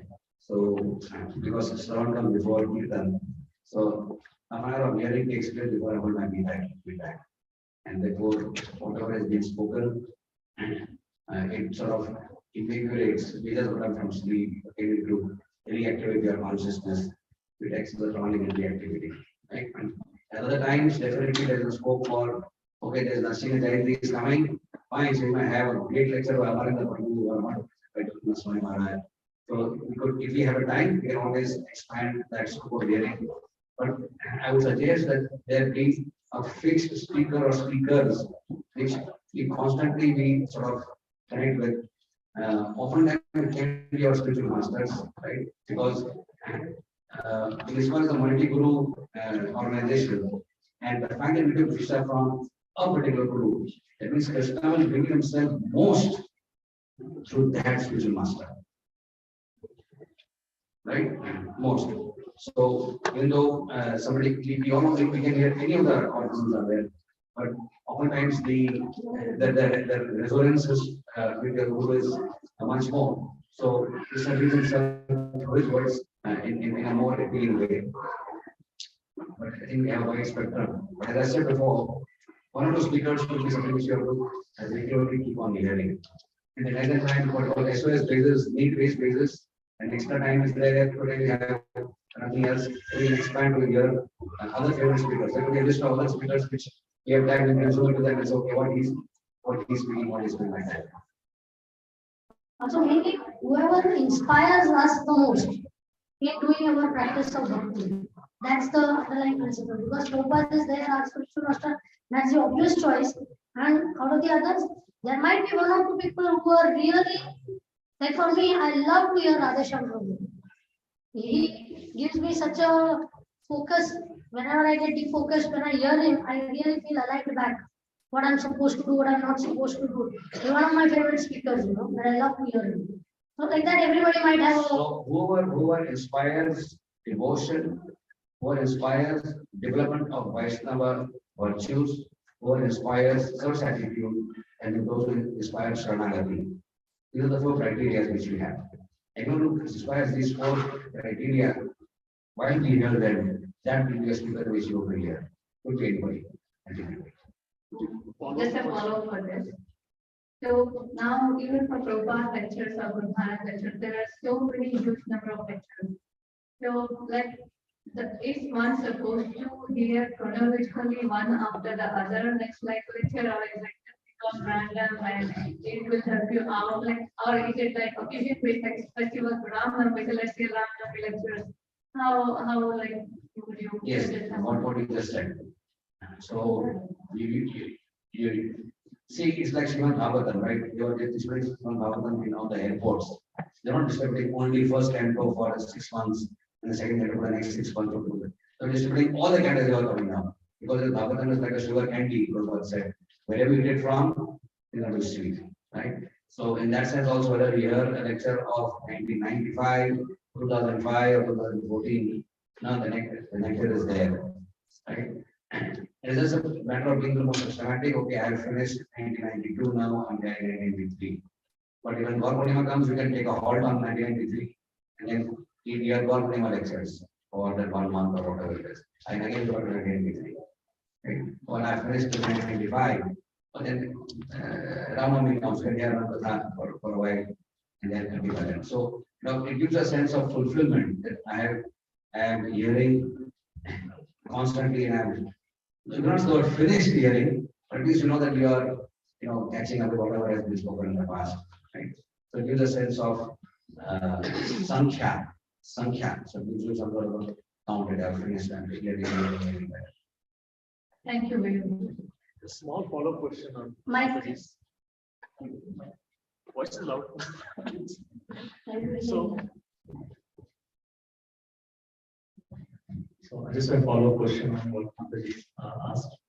So when we have a regular hearing, we hear from a spiritual master and the favorite speaker, whatever we can as such. But I struggle mainly when sometimes because of instructions from senior lecturer, we have to give class, right? And sometimes class on a specific word, specific topic, specific. So that time we search whoever is. Yes. So those are Yes. It's like a reference book, right? yeah. It's like a textbook and you have a reference book. So textbook professor is your spiritual master, maybe that's the way you're saying. The reference books we have which you prefer also in a way. You have reference speakers also. So this speaker has spoken very well on Bhakti Thakur, for example. So you pick up on that and add perfect, all right. There are no hard and fast rules for What I feel is we hear one speaker in a sequence, it helps developing Connectivity. connection. Someone But more when I'm hearing lectures for the class, again I'm speaking for myself, I'm not really hearing to learn. I'm hearing to speak. Yeah. Yeah. So I mean consciousness could Yeah. difference. Right. Yesterday wanted to ask a question. Not trying to offend anyone or but we have lots of books that are available. Right? Every other day we hear someone wrote the book. It could be Prabhupada disciple, it could be their grand disciples. And we are encouraged to read those books. In my mind, sometimes it becomes overwhelming to. So any thoughts on those? How do we? Everyone has a library in the house by now, sure. Right? If you just count the number of books, not your professional books, law books, medical books, study books, that may be there, you may already given it to somebody. But really, how many books do we have on the Bhakti Shastras, right? Cupboards, not books, we have cupboards now. 2 cupboards full, 3 cupboards full. Right? So, again, the answer is very similar, right? And always remember that we need to always have standards, right? In physics, when there is a time, there is a particular type of clock. I think it's in Paris or somewhere, right? Which actually is a reference clock for the entire world, right? And all time in the world is matched up with that. So there's a reference. You say 1 kilo. Right? There is a standard somewhere in this world, I don't know where it is, right? Maybe there's 1 kilo, actual 1 kilo. And all the kilos which are there with the bhajiwalas and sabjiwalas and all, wherever they are, is actually supposed to be exactly like that 1 kilo. But there's a reference 1 kilo, you understand? Right?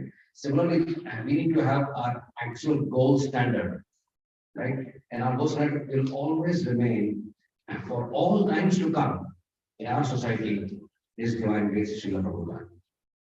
Always, because he is the preeminent Shiksha Guru for all of us. And we may have very great Shiksha Gurus, we may have many Shiksha Gurus for the matter also. That's perfectly not right. But our preeminent Shiksha Guru will always remain His divine grace. So the more closely we read, not just read, see, reading is one thing, but we are supposed to read scrutinizingly. Right? So, Nana Shastra Vicharnika Nipunam, right? So they actually read all the literatures and then created the Shastras, right? So in our reading, can be just casual, because first you can reading, but actually the more senior, we understand there is so much depth that each line, each paragraph, each purport is a wealth in itself. Right? Like I was so impressed by that purport given to me the other day to speak on the Bhagavad board. The longest purport, but I was ready in the plane. I was on my November class. Like, and as I read it, I said, wow, this is loaded with so much depth. I just want to sort of, sort of assimilate the whole purport if I can into my heart. Right? So it's always books are like that. So they are gold standard. And it is always good that we keep our Prima Acharya in very strong focus in our life. We can never put Prabhupada off focus. Whether we are grand disciples or great grand disciples or whatever. And down the line, we will have grand disciples. But our institute will always endeavor, and rightly so, to keep Prabhupada's books and his teaching with us as always a strong focus, right? And there are so many books today, after 20 years, even more books, right? Now, do we need to read all of them? And do we have the time and inclination to read all of that? Right? Now, as Grihasthas, we struggle for reading even still Prabhupada's books. Is not true. How many of you can say that we are dedicated to it as Grihasthas? Brahmacharis, they have a brahmachari class or they give other classes, go for preaching here and there. So they are sort of almost in a regulated mode of read and speak, right? But for people like you and me, housewives, wonderful housewives and mothers like yourself, Christians like yourself, who are there, right? Now for us, our struggle is to just keep Prabhupada book as a regulation. How many of us actually read a few minutes every day? Very few persons are responding to that, right? And our movement is struggling with convincing our person to actually look at as, so they will think that, why don't we get a wow? Because chanting 16 rounds, wow. 4 eggs, wow, right? But reading is not a wow. So then that remains in the backseat. Optional. It's optional category. Compulsory question, the optional question. You don't answer those, right? So this becomes optional. So voluntarily we make it a compulsory thing. Right? I need to read Prabhupada book every single day. Why? Because Prabhupada gave his life, his blood, he gave us sleep to write those books in the purports. Right? My act of reading is not just for information, it's an act of gratitude for the labor which Prabhupada put to writing those purports. And the whole world was enjoying their night's sleep and snoring away to glory. Right? This old man was, using the midnight lamp and doing his book and purports. So the whole world would benefit. Right? So if not the whole world, at least his disciples and disciples can appreciate what he has done for us. So if we don't bring a culture and ISKCON to read Prabhupada's books, down the line it will become actually very difficult to keep it alive. We will just remain decorative books on our shelf. They look very beautiful, right? But they will be as it is. Right? So I think we need to have culture, our younger generation, which is there, they need to understand this culture that yes, and Swadhyaya should remain a very important part of our sadhana bhakti. Okay.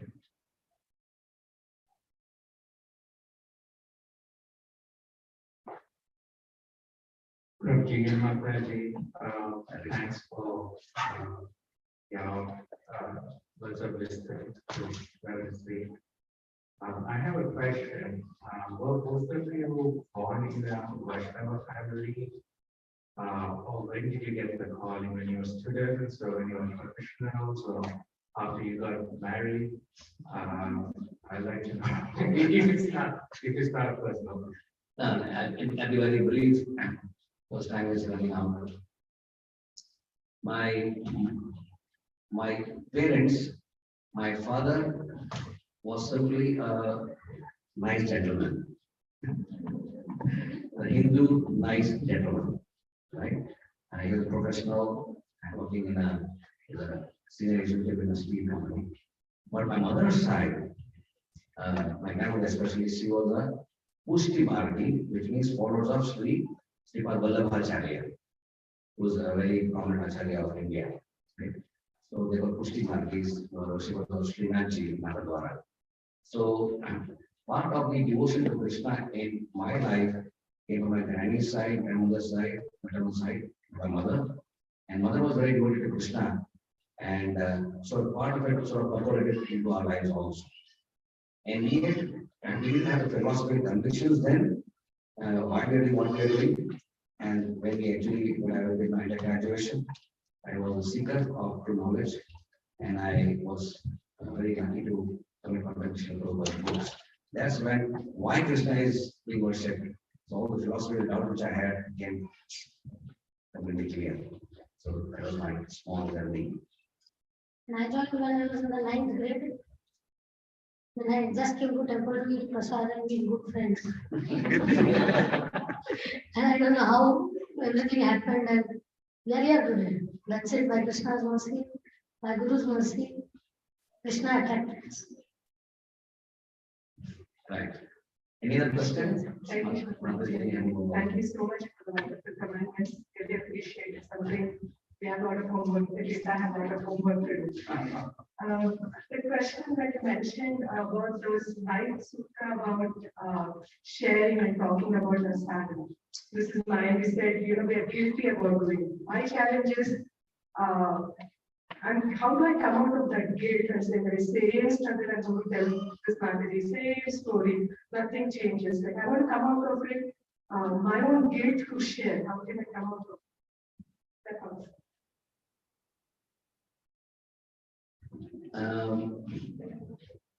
It is not necessarily something you feel very guilty about it, right? And we do something, guilt is when you do the word guilt is when you do something wrong, do some aparad, do some sinful activity. You are chanting Hare Krishna, so it's not nothing to be guilty if you don't do that. It's just an act of wanting to improve the status of your chanting and your quality, right? So we are not really guilty of that, right? Of chanting bad rounds. But we are just trying to be a little more, on the go for more. So you cannot, and it's not always like that. On some days we really have good rounds. Is it not true? Right? For some reason, we don't know how, but for some reason we like really focused, right? Really focused, and you feel, wow, it was a great day. I really could sense Krishna's mercy flowing through today in ways it doesn't happen always. And I can feel Krishna is reciprocating in some small way. Right? You feel that. And that actually is so useful because those small indications Krishna gives in between, and you say, yes, I'm reciprocating. I love the chanting. Right? That sort of, you hanker for that feeling again. 2 days back, 3 days back, 5 days back, on this particular day, Ram Navami, I was chanting and it feels so nice today. So how when can I get that? So Narad Muni, he saw Krishna, and then Krishna left in first canto, right? And then he anchored for that feeling. So don't feel guilty about the go ahead and talk about it. The guilt usually helps us to improve. So, no, I'm saying for anything, I'm not talking of chanting. If you're guilty of doing something I lied, I'm guilty that I lied, I should have lied. And, yeah, so then what does that help us to do? Not to do that wrong thing which we are not supposed to do something better. So if at all, whatever we are feeling, everything is helping us to do something better. Would you all agree? Thank you for the wonderful class. We are really enjoying. I missed yesterday and Friday, but I don't know if you missed it. Mataji, how would you encourage kids to chant?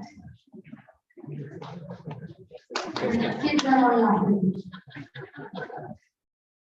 They have a wonderful friends, loving, caring, but chatting, reading books. For this, I have one story to share. There was one couple who were always after their son. You are doing everything, you go for kirtan, you do this, why don't you chant?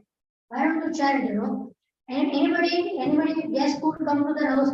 Prabhuji, please convince him that he should chant, And Maharaj will come. Maharaj, please pray for him, he should chant. Every time they were just going on, he's not chanting, he's not chanting, he's not chanting. So one day they had gone out. They were supposed to go for a program and come after 3-4 hours. So their son was in the house. They left home and they went for the program. And they realized that the program was yesterday. It was already over. But they went today. They had a wrong date mixed up. There was no program on that day, so they came back home. And they came back home, they saw that they had the key to the house, obviously. So they entered the house and they saw that they said, today we will catch our son red-handed. What time pass he does at home? Some movie he must be watching, some nonsense he must be doing. So when they entered quietly into the house and they saw that the son's room was little apart. And what did they see? What the son was doing? Chanting.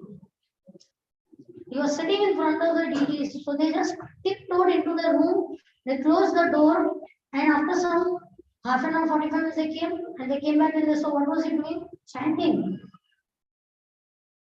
And maybe after like 1.5 hours or something, he came out as if this thing, he didn't know his parents were there. No. And the father was really intrigued because usually more than the father is the mother who's after the children. So the father asked him, Peter, we saw you that you were chanting today. You are chanting every day. Then why don't you tell us? I mean, why are you irritating your mother so much? So he said, because she keeps irritating me.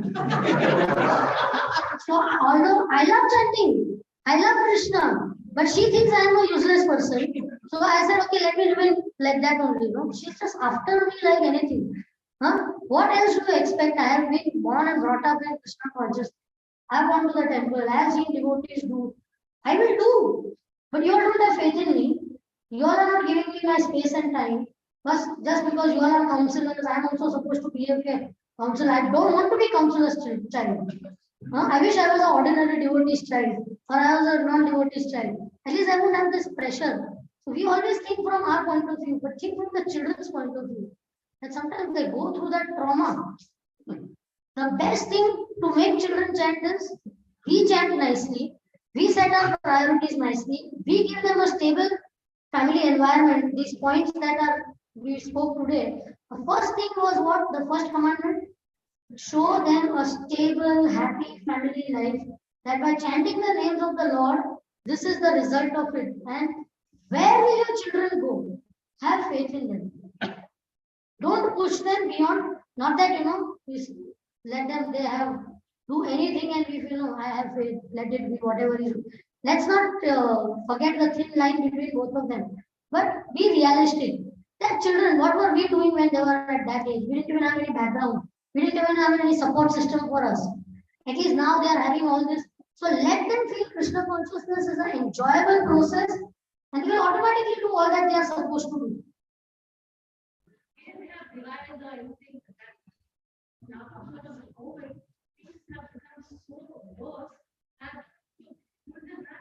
Yeah, I'm completing my thing. Create such an environment at home that they feel Krishna consciousness is a happy thing. And for you people, especially in places like Detroit or Chopati, the best thing is that they have good friends circle.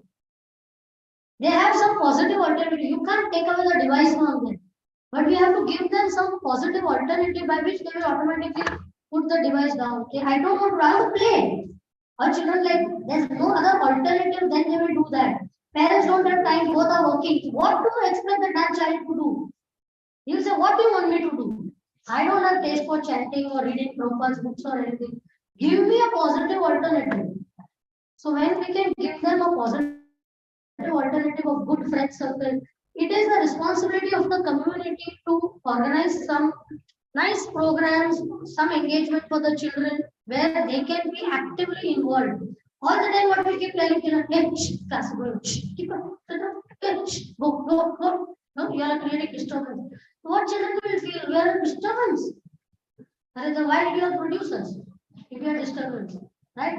So who has the responsibility to take care of our children? All of us. It takes a village to raise one child in a stable way. So we are a village, Krishna village. So all of us have responsibility for all our children. And that is specifically why we have these type of Sunday schools and we have Janmashtami competitions for them and we have Anand Melas for them where we have Bal Utsavs for them, where they feel importance, where they feel prominent. So some positive engagements like that, if they do, then when they are happy with Krishna consciousness, they will automatically understand that we have to chant also. It's part of Krishna consciousness. They will do it when they are of the right age. Everything has an age. You can't expect a small girl to get married. When she's of the age, she will get married. When the boy is of the right age, he will do a job. So when they are of the right age, but you are sowing the seed, sowing the seed, sowing the seed of the culture, of the happiness, of the stability, family environment, your love and affection, time you are giving. When the right time will come, it will fructify. You will be happy. So don't be too much anxiety. But along with that, we have to keep praying for our children. Definitely, that as parents, that's our prime responsibility. But ultimately, we cannot afford to get frustrated in life because children have also come with their own baggage. But it's our duty as parents to provide them the right. Is that okay? Thank you, Mataji, for asking that question. Mataji had one question, so she asked me to ask her. She can ask. Mataji, please.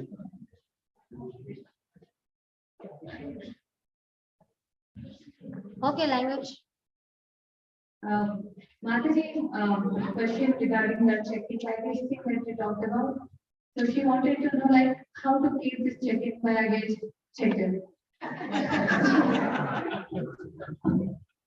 No matter how many bags we check in, there will always be more bags to check in. So that is there. What we mean that is why morning japa is recommended. Because morning there is less baggage. Throughout the day, if you do halfway through, then you say, oh, this is unfinished, that is unfinished. But before you get into anything, you put the big rock first. We will finish that off. Then other things will automatically make space. Means you try to not allow so many things to distract us at that time when we are chanting. Oh, I have to do this. Milk is boiling on the gas, or I have to make bread for the child, whatever. So we just try to keep our priorities clear. That this is japa time. I have to do japa. And when it is, we do that when it is sleeping time. We don't do anything else along with the sleep. We sleep. Like that, let's keep some compartmentalized, exclusive activities.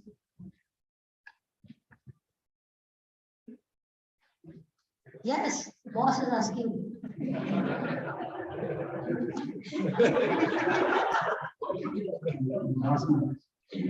So I think you mentioned about the thing, right? We should talk with the devotees about our chanting. So what we like, what are the factors that we can discuss? Because sometimes when we say like, so do it, it's like a indication of like false devotion. They generally don't say like when we chant more rounds or japa is so nice. We don't say like, oh, we feel like maybe like false devotion, that I did nicely. So what we generally say. I'm opposite, that is okay. How do you teacher, right? We have discussed about Sadhana as a whole, of course. And japa being one of them. How's the reading, how's the hearing, how's the japa, right? So, what we will really do. So, for example, even if we just ask somebody a question, hey, what have you been hearing these days? This is a book which is your favorite book. What are you reading, right? That question is not based on any problem. Oh, I'm reading from a language that I find. Oh, really? Which part are you reading about? So basically discuss something which will encourage us. It's not only about chanting, right? Now, chanting is supported by reading and hearing. It's not true, right? So if I ask a question, no, probably I have not been getting time to read. So that person also get probably, oh, right, reminding me that I have read for last 2 months book of Prabhupada. Correct? And probably will ask you, so what have you been reading also? I'm reading this, right? So, the question which you are saying is that our culture among Vaishnavas, Vaishnavas, where to discuss sadhana more frequently. In the old ISKCON days, in the early 60s and 70s, right? It was a culture that when any speaker gave a Bhagavatam class in the morning, any speaker, Prabhupada, of course, it must be somewhere there, but his disciples were speaking classes in every temple which was there at that time. For the whole day, practically devotees bombing together, right? That point, remember, Prabhuji, that was such a wonderful analogy, Prabhuji, in the morning. Fantastic. Do you remember the analogy? Yeah, he did say about and the sun getting covered by clouds in the sun. So they actually ended up revising and talking about what they heard in the morning for the whole day. right? That was a very strong intense culture which old ISKCON had. Now today we are going by and we go into courtesies and I see your friend, where to get a salary from and where to get a school from and how is the health and how is the finances. We never really land up talking about the real thing, right? And like Krishna says, Gita, right? What does Shloka? Majjitaha makrita prana, bodantascha parastra, athantascha mam nityam. Right? So Krishna is great pleasure. Krishna, one of the ways Krishna takes pleasure is when he sees his dear devotees meeting each other and talking about him and relishing that discussion. When we relish the discussion about sadhana, hearing, chanting, meaning,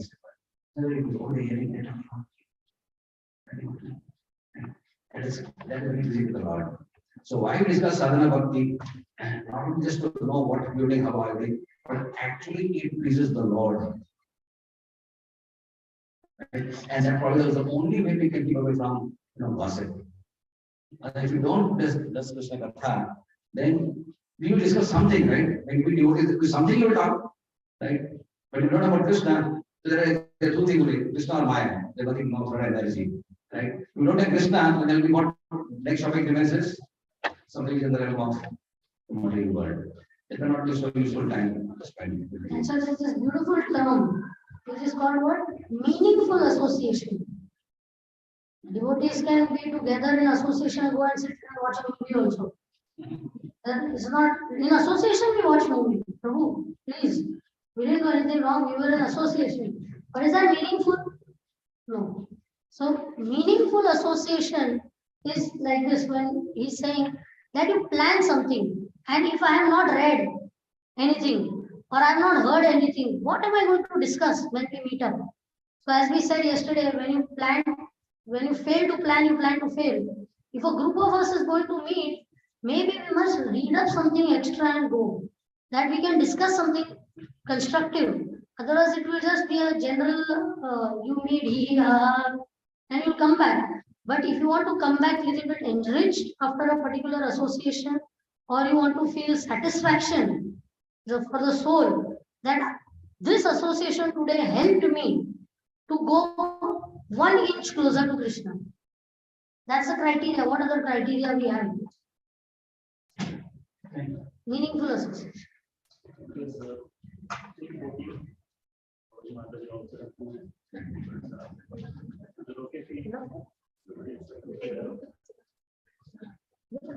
What time do we have to reach there? 45 will start. 4:45. Takes about 45 minutes from here. So 4 o'clock latest we have to, right?